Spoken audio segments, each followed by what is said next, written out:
Welcome to Unfixed. This podcast explores the intersection of artificial intelligence and the institution of higher education. I am Zach Justice, Professor of Communication Studies and Director of Faculty Development. And I'm Nik Janos, Professor of Sociology. We are employees of Chico State, and we will discuss some of our work, but this podcast is not affiliated with Chico State, and the views expressed here are not representative of the university. Nik, how are we doing today? I'm great, Zach. How are you? I've been better. You know, the past times, they were better than the current times. Oh, yeah, that's always the case. Yes. The past is always better than the present or the future. Yes. So today we're talking about nostalgia. Nik and I published a piece in Inside Higher Ed about this. And it came out of some personal experiences that we've had talking with faculty. But Nik, why don't we do the dorky academic thing? What is nostalgia?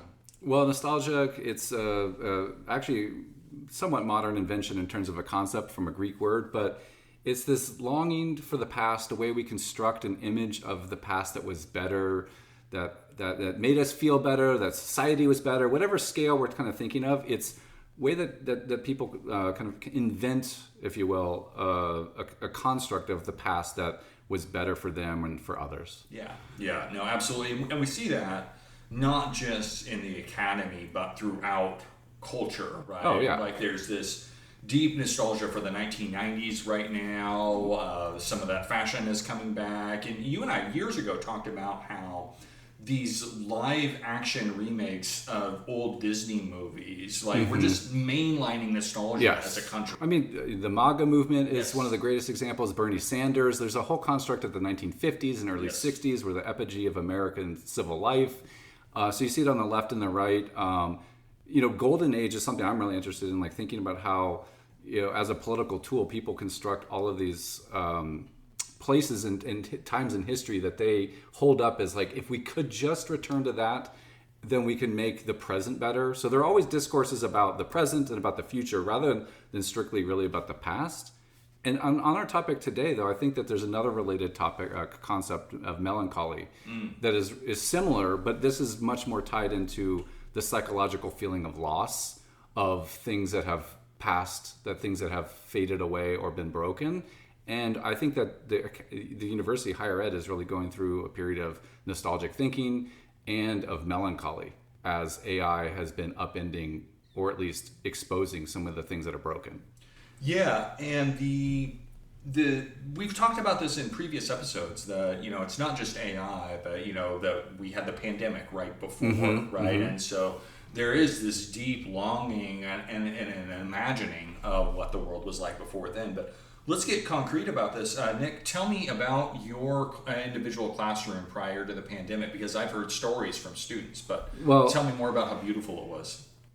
There is a painting by Raphael, The School of Athens. I think it captures what life was like before AI, even before the pandemic. Imagine Athens, classical Athens, where all the great thinkers came to the agora to talk, to think, to debate, to really get into the deep human value of knowledge. And so my classroom was really just a place where I walked in and the students have the books in front of them. They had done all the reading.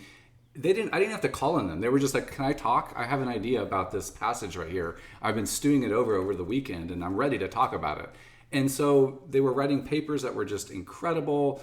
I mean, maybe like Shakespearean at times. I was surprised that it's in sociology. Like, why would they be writing like that? But hey, go for it. You got to take what so there was amazing things they were doing, Zach. Yeah. Nik, were they even doing the optional readings? Oh, I would always have these huge lists of optional readings, and I can't tell you how many times students would say, I'm so thankful you gave me all of those optional readings. More optional readings, please. Yeah, I spent $1,000 on books and I read them all before the semester started, so thank you. Yeah, so obviously we're this has been brought to you by Next Delusions. So we want to play that out because that really does seem to be the tenor of lots of the conversations that we've had, and even more of the stuff that we have read in national publications about how bad things are now, how much better things were before. Nik, you have a hit list of alarmist headlines from the last year. Do you want to hit us with a couple? Yeah, so on the lines of nostalgia and melancholy, the New Yorker ran a piece, What Happens After AI Destroys College Writing? The Intelligencer. Many teachers now seem to be in a state of despair. Wired. Students are likely writing millions of papers with AI. Now, does that mean each student is writing a million? That's impressive. Or is it like collectively? Now I understand the data center strain because each student is producing a million papers. Yeah. The Chronicle of Higher Ed comes in with a quote here. Quote, students using ChatGPT to produce an essay suddenly seems like a mere nuisance compared with the dire prospect of them turning to AI to do all of the course reading for them. That is my absolute favorite because there hasn't been a time in higher ed where I haven't heard faculty complaining about students not doing their reading. Oh my God. But somehow now this is a brand new problem, right. and ChatGPT is the culprit. Right. Yeah. No, that clearly exposes where people are building these ideas of the past that are serving what their intentions for the present, which are to drive a stake into AI and to fight it in a way, right? Yeah. Yeah, and there are all sorts of dangers with the nostalgia, and one of them that we're seeing is that you and I have talked a lot that AI oftentimes reveals more problems than it creates. Mm-hmm. And this is one of those instances where blaming all of this stuff on ChatGPT just papers over all of this bad stuff that was already happening or built into the cake. That was a terrible mixed metaphor with higher education. Yeah. So why don't you run us through then some of the pre-AI complaints, because I think it's important for us to go back to the pre-AI world with a clear view of what things were actually like. Yeah. So this is from the era where Nik was recreating the School of Athens in his classroom. Inside Higher Ed 2018. Widespread cheating through Quizlet. So this was the proliferation of Quizlet, Chegg, a bunch of these online platforms, and people were writing articles about how entire classes were cheating. Chronicle in 2019 is a direct quote, "We cannot pretend to engage in higher learning if our students write at an 8th grade level." Mm. So remarkably, students were doing bad writing in 2019 as well. Let me think. Oh my God! But this one's real. One of the biggest complaints that my colleagues and I have heard over the last 15, 20 years is the despair over the state of writing for undergrads. Yeah. Right? That's been a problem for a long time. Yeah, that is a complaint on repeat. Yeah. And I've got another one here from Inside Higher Ed 2019, the eternal complaint, students don't do the reading. And so the takeaways that we want people to take from this is that a lot of these problems were systemic and existed before the pandemic, before AI. Technologies like Chegg and Course Hero had basically industrialized academic dishonesty, right? You would pay a fee, you would send in a prompt, and then somebody with an advanced degree in a different country where at the hourly rate's quite low would produce that, or I don't always know how it's made on the other end, but like these systems had been industrialized prior to OpenAI flipping on ChatGPT in November of 22. Yeah. Yeah, definitely. So I like that.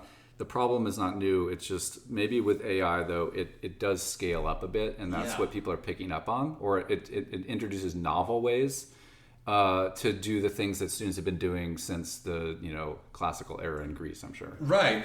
Yeah, I'm sure people were like cribbing off each other's tablets.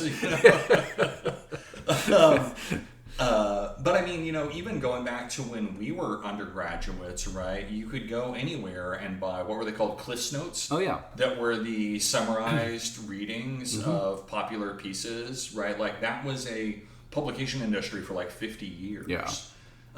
But so I don't want to sugarcoat this, right? Like AI has introduced a host of problems with academic integrity. It has removed almost all the friction from that, right? Like you aren't paying a fee, you aren't sending it off, and then there's a delay. Like the stuff that you're getting is almost instantaneous, and it's customizable too, right? Like you can iterate through it. So we don't want to say that like there's no problem with the current environment, but it's just naive to think that then these are new problems. We've been complaining about these same things as long as you and I have been in higher education and for decades before. Yeah, part of, to me, what the nostalgia trap is that faculty who are saying if we can drive AI out of the classroom, ban it from the universities, then we can get back to learning with writing, reading, thinking, and speaking at levels that are going to be higher than what we have now. Right. And so the dumbing down of the student's mind is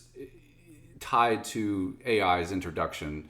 And I just don't think that that's true. I think that the reason people go to college is there's so many reasons students, young people and old people go to university, that constructing the ideal type of the student who just intrinsically wants to learn as like the model for all students is unrealistic. Yeah. And it's just not, and has never been met.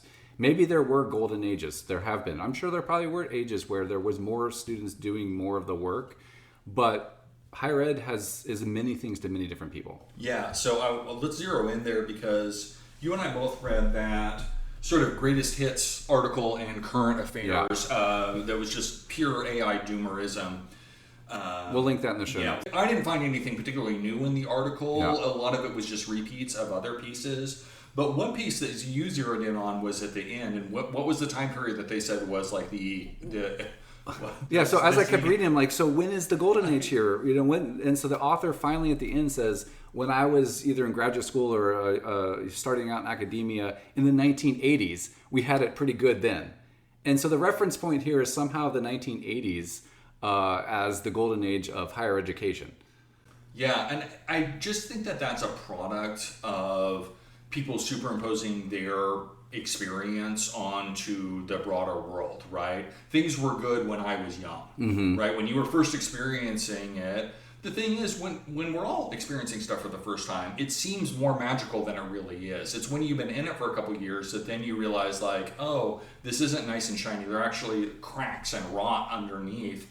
But you don't see that when you're starting out. Yep. It all seems fantastic. And so I think everybody's golden age of whatever it is that they were doing is usually, 21 to 30, right? Like that's whatever the world was like when you were that age, that's your vision of how things should probably be. Right, absolutely. So where does this lead, this clinging to nostalgia or constructing it? What kind of, how does it muddy our conversations now about AI and AI's place in higher ed? I think that's kind of like where I'd like to turn the conversation. Yeah, one of the things that it does is it short circuits the conversations that we need to have. And I think you and I have both had firsthand experiences with this when we're working with faculty. And several times I have said things out loud that we wrote in this article that we're talking about right now, where I've been like, it was not all that great before, right? A lot of your students were cheating. Maybe you knew about it, maybe you didn't.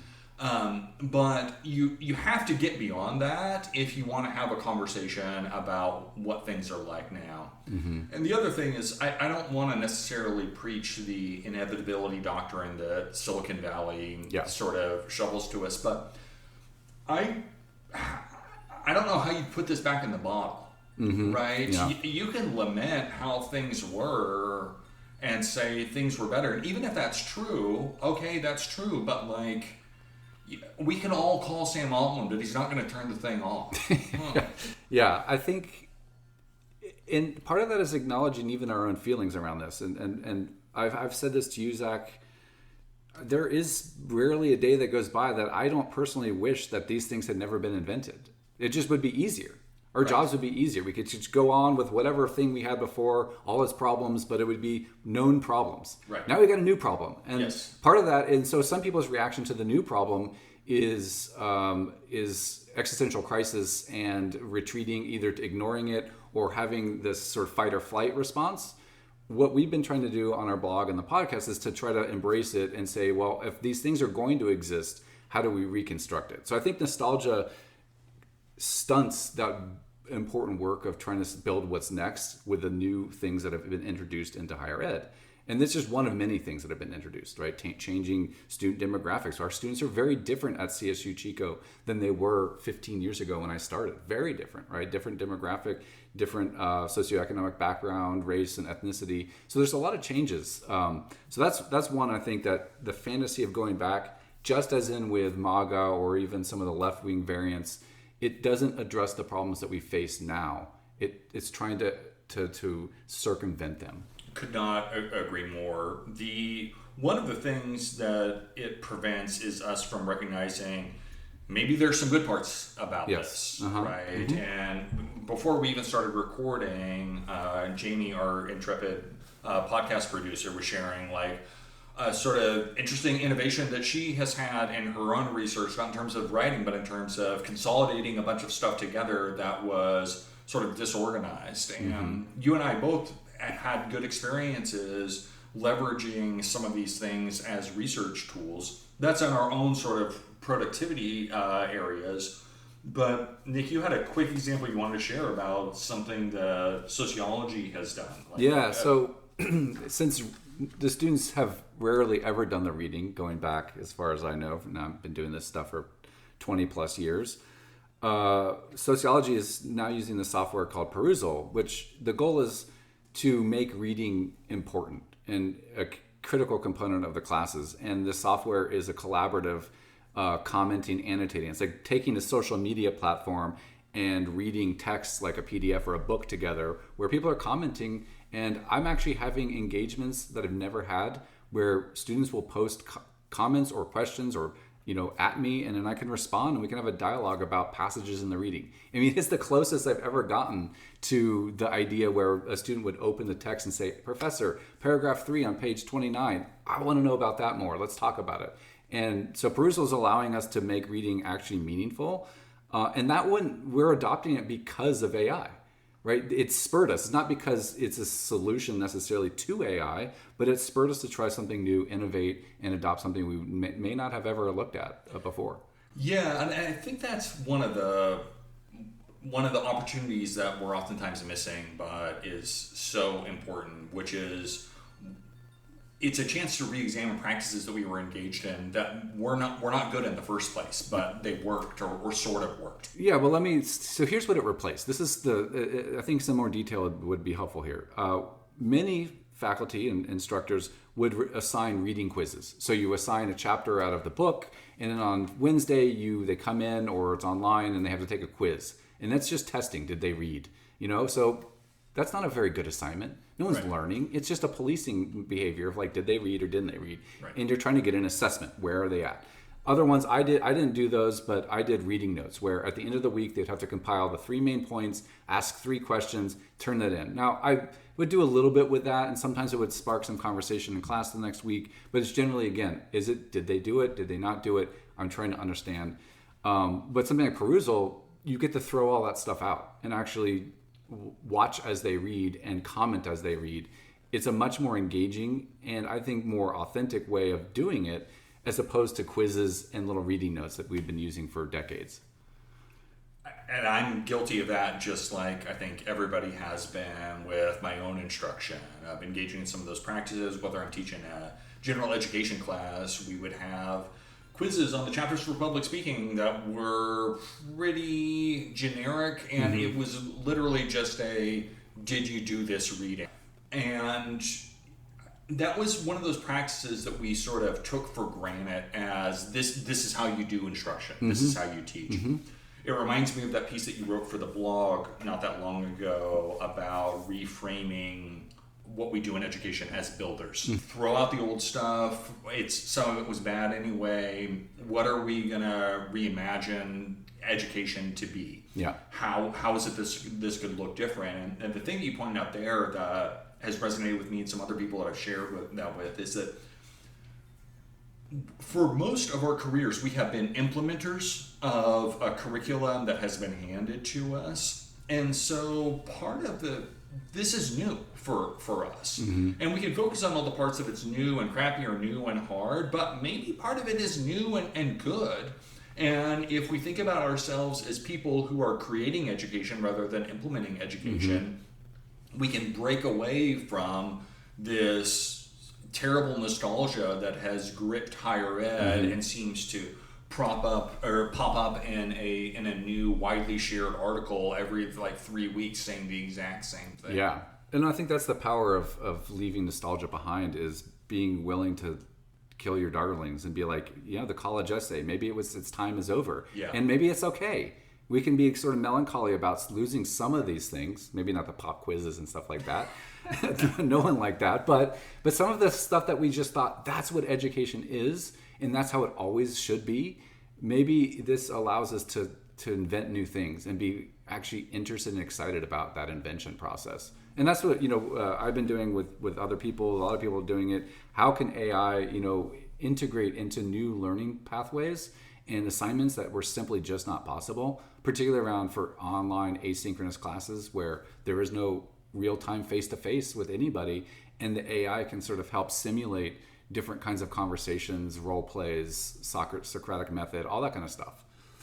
No, I do think there are some good possibilities moving forward. And I don't want listeners to think that we're sugarcoating this or being unnecessarily vague about this, but one of the things, if you'll spare me this aside, that you constantly hear people talking about the remaking of the economy for the AI age. And one of the things that we frequently hear is that there are going to be jobs that are created that we can't imagine existing right now. And that's true. And that's been true with every technological upheaval that we have ever seen. And the same thing is true for education, right? There are methods that we're going to have to implement, that we're going to have to invent. And there are things that we're going to have to prepare people for, including these sort of new careers and new directions that haven't been a part of education before. And being prepared for that doesn't mean having all the answers right now. It means being open to the possibility that what we did is in the past and we've got to move forward towards some sort of distant and unknown future. Yeah, that's really well said. Absolutely. And part of that is, well, I think what we're saying here is leaving nostalgia. And I know there will be sort of remnants of melancholy for all of us for the world that's sort of no longer there. But, what does a more honest conversation looks like, right? Acknowledging the long time academic integrity issues that we've faced, and how getting students interested in doing the work themselves has always been a challenge. That's the fundamental thing that we do when we go into the classroom or design a Canvas, site for people to learn.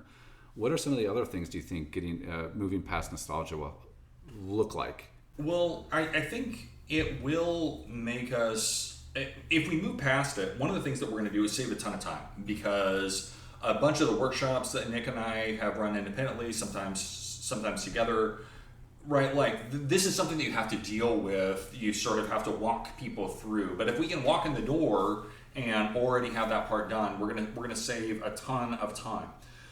And we can sort of focus on design, motivation, creativity in the new context, and sort of find a path forward together, discarding a bunch of the stuff that, like we keep saying, didn't work all that well and was just sort of handed to us, and we thought that was how that worked at the start. Yeah, and then when you mean handed to us, like literally, like those of us coming through MA programs or PhD programs and then getting our job, and along the way, people are handing you your mentors or your advisors. Here's how you teach. Here's how you research. Or sometimes quite literally handing you a syllabus. A syllabus, yeah. Here is the syllabus. A slide deck, class. whatever it is. Yeah. Yes. Yeah. One other one that I think that a more honest conversation would be to be more honest about who our students are, not who we wish they were. Oh, that's good. And I think that is where we get into what you've talked about, Zach, this sort of creating these unfair comparisons and these baselines where we're comparing our students to the School of Athens or to Shakespeare, or in the art department, how are they living up to the Renaissance masters, or even to ourselves as faculty who have PhDs. We look at ourselves and say, I want my student to be me. I want my student to be at my level. And to me, those are unrealistic, and part of the nostalgia trap is to think that we're creating and judging students based upon these baselines that are just unfair. Yeah, most of your students don't want a PhD in sociology. Yeah, exactly. Right. And I'm okay to admit that. I think that's fine. Like, that's great. Yeah. Yeah, and most of my students don't want crippling caffeine addiction. But our students don't want to be us. They have different goals. They have different aspirations, and trying to recreate the same thing over and over again, because that's the education system we were brought up in, isn't honest with ourselves, and it does them a disservice. So, time for a new conversation.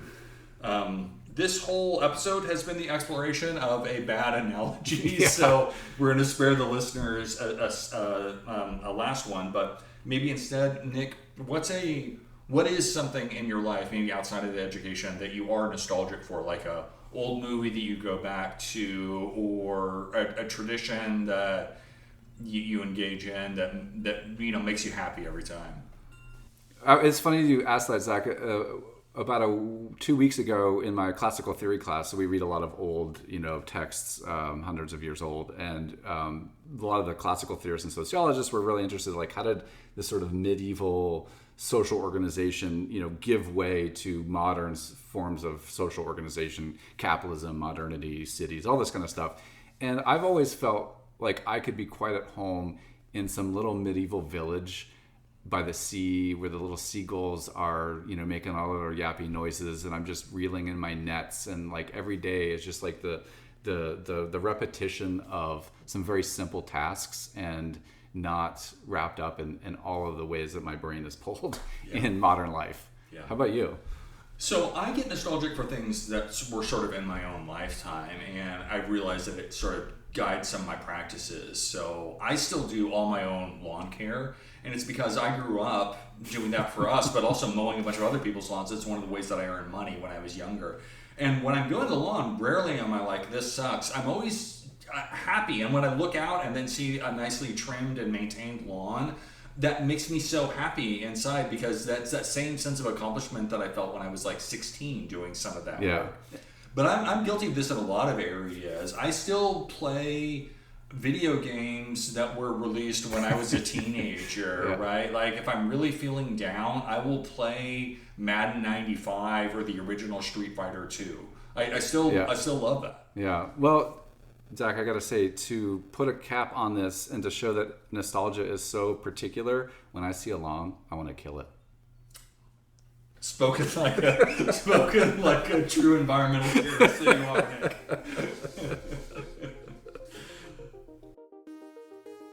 Thank you for listening. If you're enjoying this podcast, please consider subscribing on your favorite podcast platform so you never miss an episode.